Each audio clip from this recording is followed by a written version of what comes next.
anybody who knows me knows that I deal with people that did something wrong, but we can't freeze frame them being bad.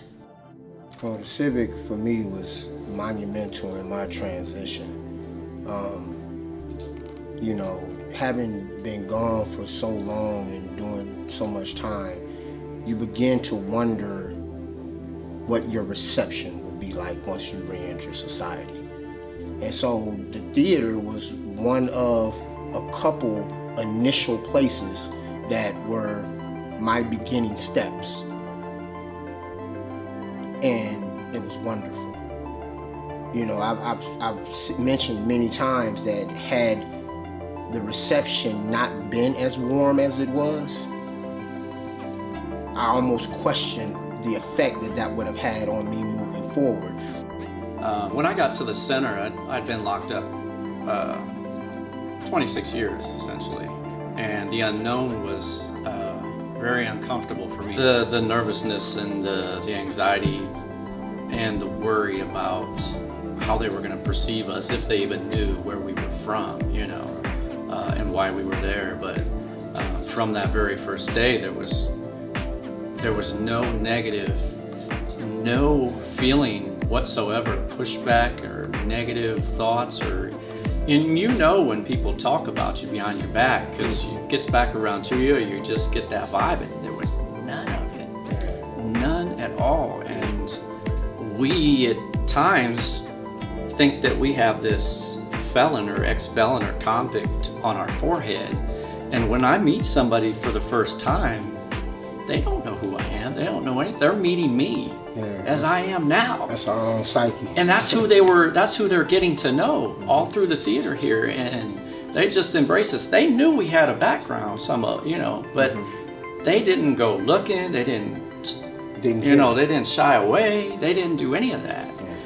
We came down here, started out as set builders, eventually went to audition for a play, eventually wrote a play and began to star in our own play.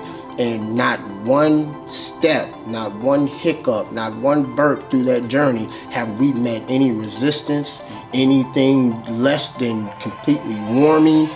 And that makes a difference. Everybody that we've met at the Civic Theater have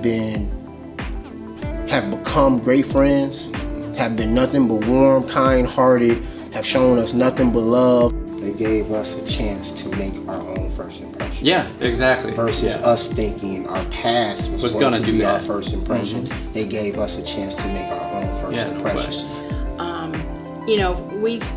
Prison is a tough place to be. It can be, violent. All these men made it out of some very violent facilities, and they're ready to get back in, but boy, it's scary.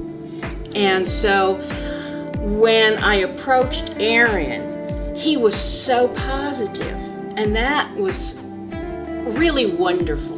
The Civic is a wonderful tool this community has. I think it can reach past all types of barriers, from gender to race to low income. I mean, the theater is everything, and I found it here. My whole life changed in part because of the theater. I couldn't do what I'm doing right now to speak to any of you, or let alone having a camera on me, before I had this experience with the theater and the fears and anxiety I used to have. So if not for this opportunity, where would my life be? I have no idea where it would be. It definitely wouldn't be here, and I don't even want to think about that. It's amazing that every day I get asked by the men, when's the theater gonna open up? When's the Civic gonna come back? And if it's not here in January, I don't know what I'm gonna do, because there are more Johns and Jamarcuses who need the Civic. And when you can put people together whole, that's very important. And I want people to support the Civic And now they need to do it financially so we can turn the lights back on.